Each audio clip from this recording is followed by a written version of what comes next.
имандын бийик даражаларына жеткен алым жана олия заттар, ошолордун бири Рабиатул Адавия деген энебиз болгон. Алла Таалага кайрылып дуа кылганда айткан. Ага кишилердин даражасы бөлөк бир тууган. Бирөө жарым өзүнүн деңгээлин билбей, ошол чоң алыма, чоң илим жаатындагы чоң олиялык даражаны багындырган адамдарга өзүн теңебей эле койсо болот. Сөзүн түшүнө албай калса, ал өзүн күнөөлөсүн да. Ал кишилер Рабиа Адавия энебиз эмне деп айткан? Аллахумма ма абаттука хауфан мин нарик. Тозок, Аллахым сен жараткан тозоктон коркуп, тозоктун алоолонгон отуна түшүп калуудан, дуушар болуудан коркуп, мен сага сыйынып аткан жерим жок. Вала абаттука тамаан фи джаннатик. Сенин бейишиңен үмүт кылып, сага сыйынып аткан жерим жок дейт. Алымдар Рабия энебиздин бул сөзүн түшүндүрүп атканда айтат, тозок менен бейишке иман келтириш керек. Акыйда Ахлус-сунна вал жамаанын акыйдасында пайгамбарыбыз саллаллаху алейхи вассаламдан келген ишенимде азыр тозок менен бейиш бар. Азыркы тапта учурда ал жаратылынган. Бир гана Ахлус-сунна вал жамаадан адашып чыгып кеткен Муътазила деген жамаат бар, акылына таянган жамааттар алар. Акылына таянып кеткен бизде өтө тилекке каршы Кыргызстандагы бар жамааттардын ичинде Хизбут Тахрир жамааты ошол Муътазила жамааты менен байланышы бар. Ал кишилерге да Аллах ысабын берсин, алар да ошол исламды туура түшүнүүгө аракет кылып жүрөт. Ошон үчүн ар бир нерсенин давасы, дартка давасы, оорунун шыпасы бул илим окуу болот. Акылына таянышат да Муътазила жамааты. Алар гана айтышат, тозок менен бейиш азыр жаратылган жок. Ал кыяматтан кийин сурунай тартылып, адамдар кабырларынан тирилип чыккандан кийин анан эсеп кысап болот, анан кыяматта бейиш тозок жаратылат дейт. Биздин пайгамбарыбыз саллаллаху алейхи вассаламдан бери келаткан кылык ишейбей түз ишенимде, түз жол менен келаткан акыйданын далили барбы? Бар. Кур'ан-ы Каримде Аллах Таала бейиш туурасында уиддат лил муттакин, өткөн чакта айтып атат. Кур'анда бир тууганым көңүл буруңуз, эмне үчүн араб тили Кур'анда түшкөн?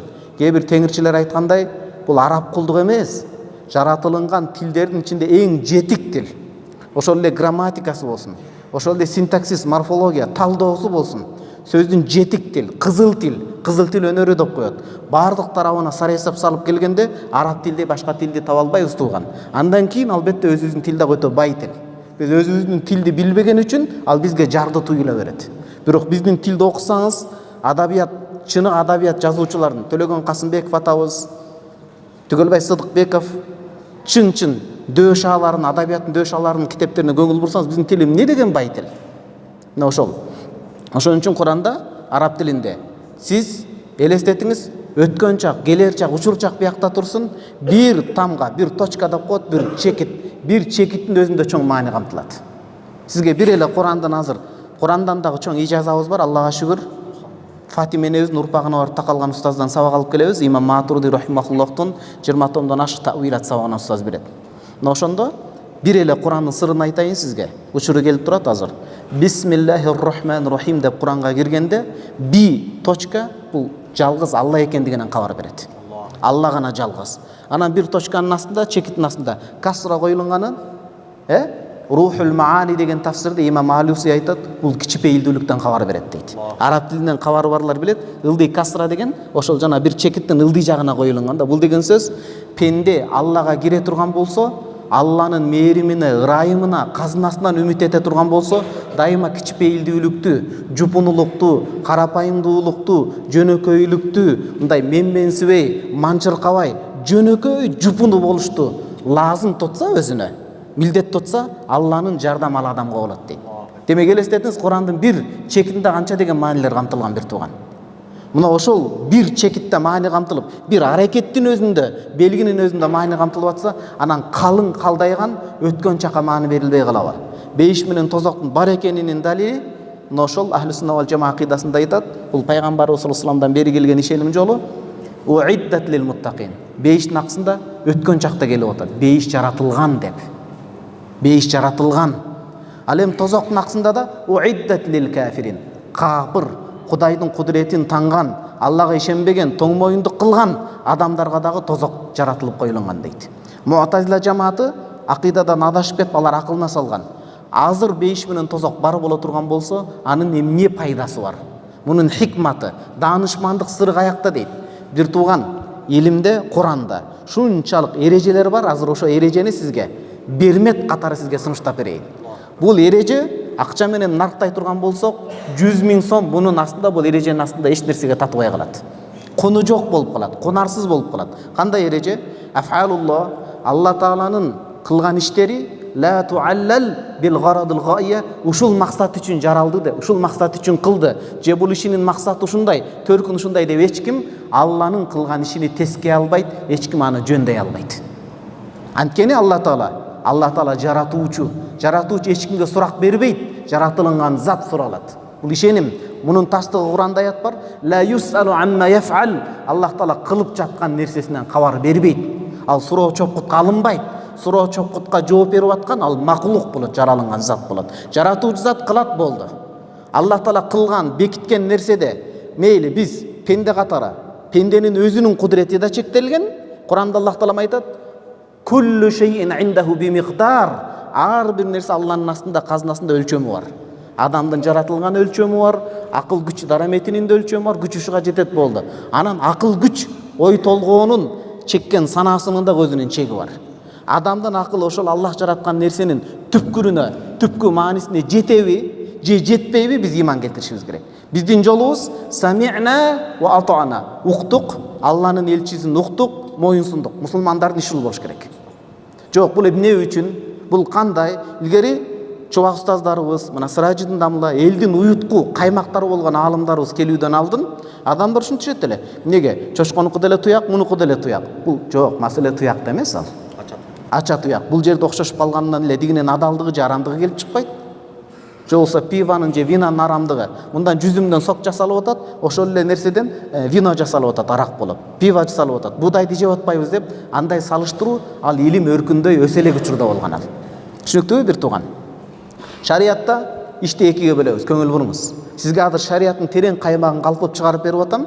Биринчи бөлүк умурун мa'qulatul ma'na дейт. Адамдын акылы менен ой толгоп биле турган нерселер бар. Акыл менен ой толгоп биле турган. Мисалы, сапарга чыга турган болсок, көңүл буруңуз, оң колду көрсөтөйүн. Оң кол дайыма жакшы мисалга иштетилет. Сапарда 4 рекеттик парыз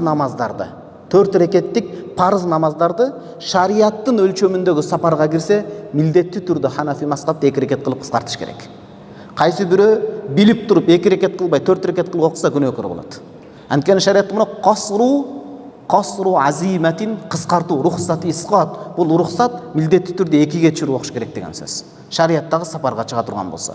Муну акылга салсак билсек болот. Эмнеге дегенде, шариат сапар бар го, сапар деген кыргыз тилине, араб тилинен кирген сөз. Неге эч ким араб кыл деп айтпайт ушул жерде? Тилди билиш керек. Кусейин Карасаев атабыздын китебин окуңуз, сиз биринчи молдокелерге асылыштан алдын. Комус Нама деген бакыйган китеби бар. Ошол жерде сөз айкалышын. Бул араб тилинен, бул перси тилинен, бул тилинен деп келген. Эми окубасак кимди айыптыр туугандар? Комус Наманы окуш керек. Бүт ошону изилдеп, тастыктап, талдап, тыкыр карап берген ошол китепте. Ошон үчүн мен айтайын деген, кыргыз тилиндеги сапар деген сөз араб тилиндеги сафар дегенден алынган. Эми карап туруңуз. 4 томдук китеп бар. Хашияту Фатхул Муин ала шарх Мулла Мискин деп чоң бир Ханафи алым чыккан. Ошол Ханаф бул өтө бир сейрек кездеше турган китептер. Али типографиядан чыгып элек китеп бул. Типографиядан чыгып элек, кол жазмада турган китеп. Ошонун биринчи томунда келет. Сапар, эмне үчүн сапар деп аталып калды араб тилинде десе, сапар деген сөздүн мааниси ачыкка чыгаруучу. Ичиндеги нерсени ачыкка чыгарат деген сөз. Не үчүнсө, лианна сафара биринчи томунда айтат, ясфиру ан ахлaqir rijal. Сапарга чыккан адамдардын адеп аклагын билдирип коет дейт.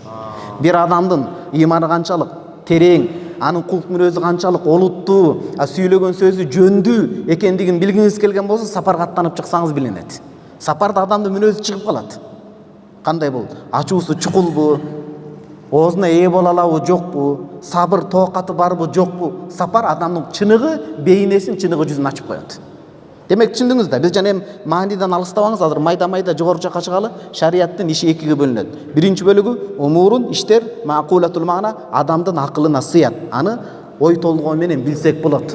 Себеби сапарда 4 рекеттик намаз 2 рекетке кыскарып атканы, муну акыл менен билсеңиз болот. Эмнеге? Сапар деген машакат. Жол азабы, эмне дейт ата бабаларыбыз? Көр азабы дейт. Бул шариаттан алынган. Демек, жолдо кыйынчылык бар, кыйынчылыктар 4 рекетти 2 рекет кылып окуу бул акылга сыя турган маселе.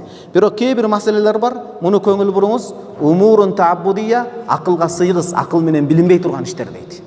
Бул сыноо максатында берилген. Адам акылына салып ишенеби жокпу?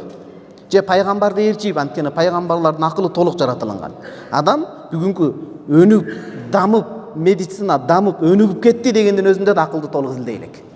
85 миллиардтан ашык нейрон точкалар бар. Чекиттер элестетиңиз мээни толук изилдеп бүт элек азыр медицинада дагы. Мына ошол бул мээсине таянып акылына чектелүү же Алланын толук акыл берилген Алланын элчисине ээрчиби? Анын бири Азирети Али радиаллаху анху айткандай, мына 3 томдук ихтияр китептин 1 томунда келет, маасыга мас тартуу китебинде алып келет.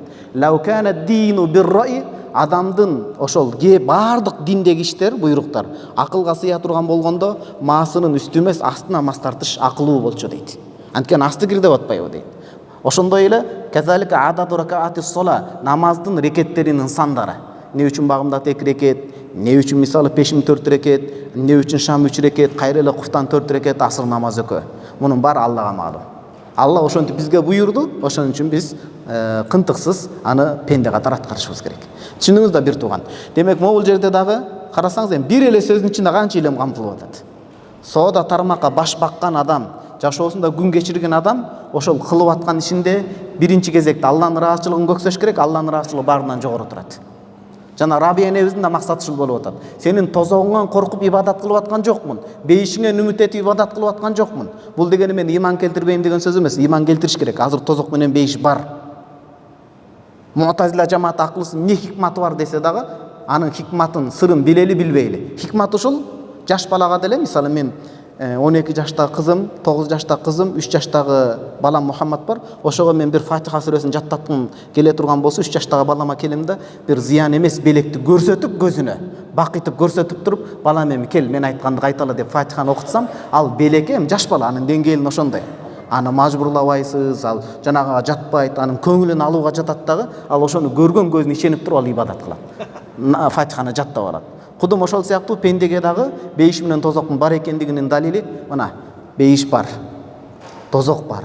Бирок анын кайсы жерде экенин изилдебе дейт акыйдада. Кээ бир аалымдар бейишти 7 кабат асмандын үстүндө, тозокту 7 кабат астына жана ядра болуп бөлүнөт го, дешкен. Туурасы аны мекенге байлап алган жакшы.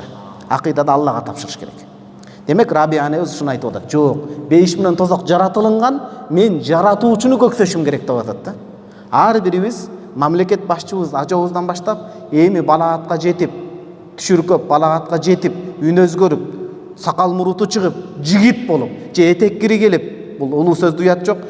Шарияттын иши мукаллаф, мойнуна жүктөлгөн эркек менен аялдын ар бирине чейин не кылыш керек болот? Алла Тааланын ыраазычылыгын көксөш баарыбыздын милдетибиз болот. Алланын ыраазычылыгы баардык нерседен жогору турат, Алланын ыраазычылыгы баардык нерседен кымбат бийик турат бир туугандар. Түшүндүңүздөр да?